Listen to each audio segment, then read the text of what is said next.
Bom dia, boa tarde, boa noite, meus queridos alunos. Vamos falar de Renascimento? Renascimento que é cultural, que é científico, tá? E aí, quando a gente estiver falando nesse processo, a gente vai acabar falando muito mais da Itália, porque ela que vai puxar, ela que vai ser a grande impulsionadora desse movimento, né? Através das suas cidades, né? De Florença, de Veneza, de Milão, da própria Roma também. Então, para a gente entender como que isso vai se dar na Itália, é importante a gente entender o próprio termo Renascimento, né? Ele surge para dar uma ideia de oposição ao conhecimento que foi gerado ali no período da Idade Antiga, né? Principalmente a coisa ali grega e romana, né? Como se esse conhecimento tivesse sido de certa forma abandonado na Idade Média, tá? Por conta de uma preocupação muito maior com questões religiosas, né? Principalmente por conta da Igreja Católica, né? Que vai dominar ali a Europa durante a Era Medieval.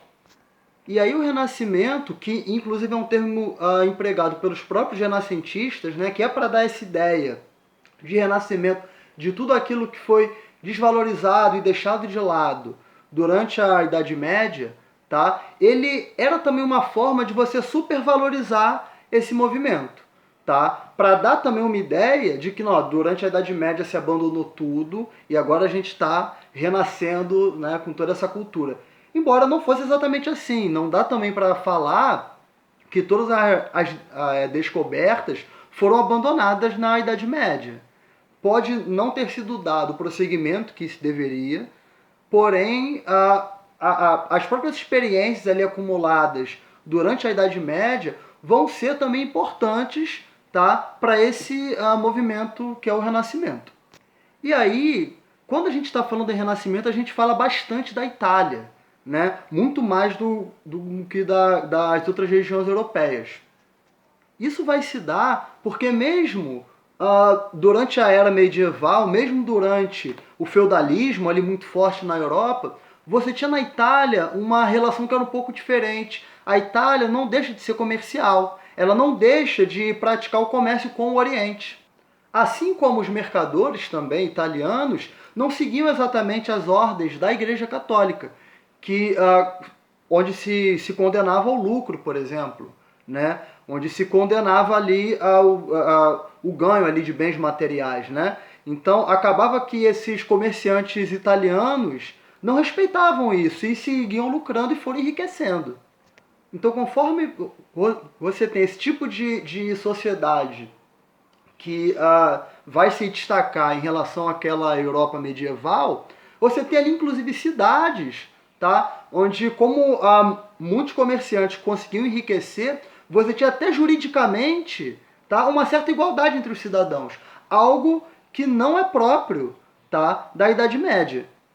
E nem mesmo do fortalecimento dos estados modernos, tá? Onde você tinha ali muitas vezes, né, quase sempre, uma monarquia absolutista ali, né, um governo centralizado. Então nunca que os cidadãos eram iguais juridicamente. Então a gente tem na Itália a presença de uma burguesia, tá, que se fortalece, e à medida que ela se fortalece, ela muda culturalmente a própria Itália. Então esse próprio comércio trazia para as cidades italianas, tá, toda uma vida urbana, toda uma vida comercial, tá bom? E isso vai ser uma base muito importante para esse movimento. Então, assim, o modelo cultural que a gente vai estar falando aqui é muito sobre sobre aquela cultura clássica, né? A gente vai estar falando de pinturas, a gente vai estar falando de literatura. Então, na pintura italiana, principalmente na época do Trecento, né? Você vai começar a ter ali algumas mudanças da arte que era feita no período medieval para a arte que vai começar a ser realizada no período renascentista, que era uma pintura mais baseada na realidade, tá bom? Mesmo que ainda guardasse algumas características da arte medieval. No período 400, né, você já tem ali um acúmulo de experiências vividas no Trecento. Então você passa a ter uma evolução nas artes. Ou seja, naquele tipo de arte, tá, renascentista, que começa a ser desenvolvido a partir do Trecento. Essas artes elas vão ter uma evolução muito grande, tá?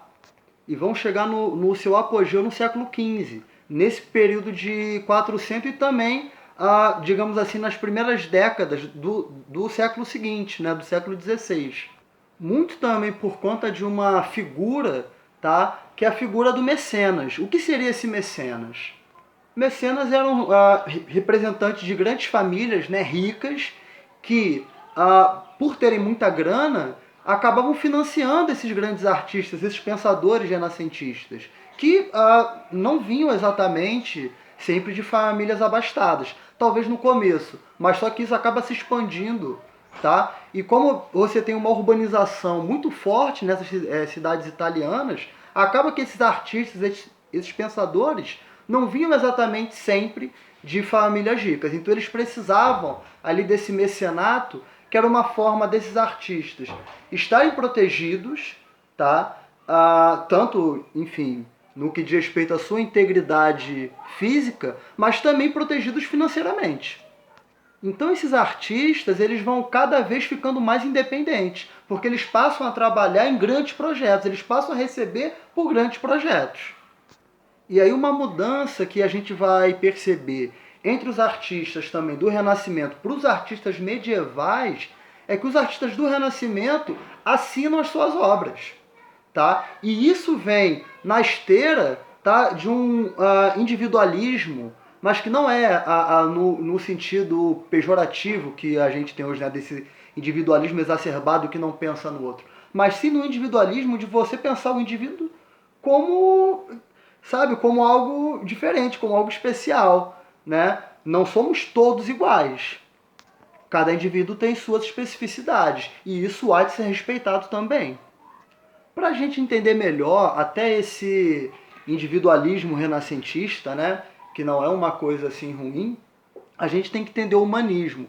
O humanismo ele vai ser a base, tá, do Renascimento. O humanismo ele vai vir para se contrapor ao teocentrismo, né, que é aquela que principalmente impulsionado pela igreja, né, colocava Deus, ou que diziam que era Deus, no centro ali das preocupações do homem, tá? A partir do humanismo, você tem ali uma chegada no antropocentrismo, que é colocar o homem no centro das preocupações do universo.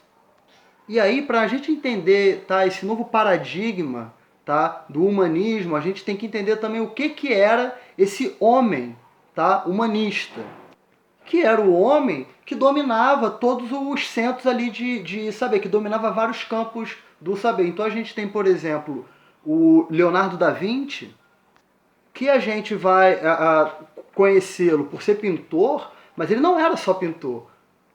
Ele era arquiteto, ele era mecânico, ele era engenheiro, ele era químico, ele era geólogo, ele era escultor. Então, assim, ele dominava várias áreas do conhecimento, vários campos. Ele não era o único, mas ele é até hoje colocado como um ideal de homem do Renascimento. Então, esse homem do Renascimento, ele tinha uma preocupação muito grande com o conhecimento que era gerado a partir dos homens, tá? Então, você acaba tendo ali muitas pessoas de famílias abastadas que vão servir, tá? Mesmo não sendo exatamente mecenas, mas vão ser essas classes que vão de fato financiar, tá, esses artistas a partir da compra das obras, a partir da encomenda também, né, de obras e tudo. No Cinquecento ou Cinquecento, né, no século ali 16, a gente vai ter uma mudança, tá, do centro cultural ali, que ficava ali na cidade de Florença, tá, principalmente por conta da família Médici, né, que era uma família muito rica que dominava Florença, né, e acabavam sendo grandes mecenas, né, desses artistas.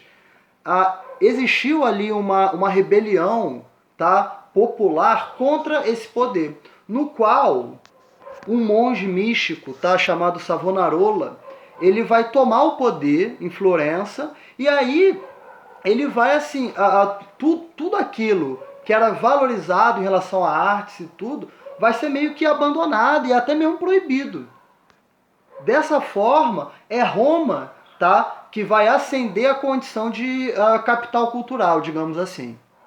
Então a gente tem em Roma uma grande obra, por exemplo, né, na Basílica de São Pedro, que vai ser feito pelo arquiteto Bramante, né, que era muito famoso na cidade de Milão, e que vai ser decorado pelo Michelangelo e pelo Rafael Sanzio, né, grandes pintores renascentistas.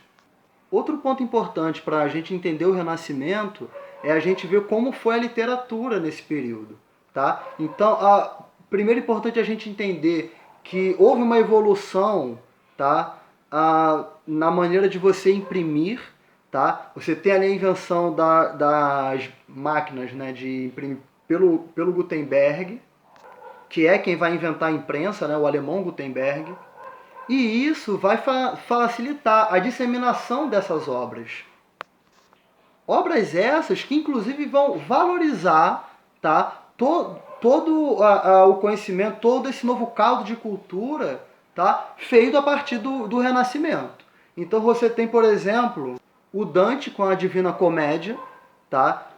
Importante também a gente entender que nesse período esses escritores eles não vão se utilizar do latim, né, que era uma língua muito relacionada à Igreja Católica, né, eles vão escrever sempre no dialeto, tá, que eles vivem, né, no dialeto local. Você tem o Maquiavel, por exemplo, né, que faz uma grande obra, que é o Príncipe, tá, que vem ali muito no contexto das invasões que a Itália vai sofrer, né, porque você tem nesse período um certo apogeu ali dos países ibéricos, né, Portugal, Espanha.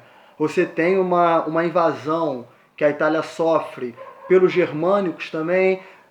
Os franceses também acabam invadindo a Itália. Então, essa obra do Maquiavel, ele é de alguém que entende que as cidades italianas deveriam virar uma só nação, a Itália, justamente para se proteger desses invasores. E aí, para isso, ele acreditava que a Itália precisava de um príncipe. Nesse livro, ele está descrevendo como que é preciso ser um príncipe.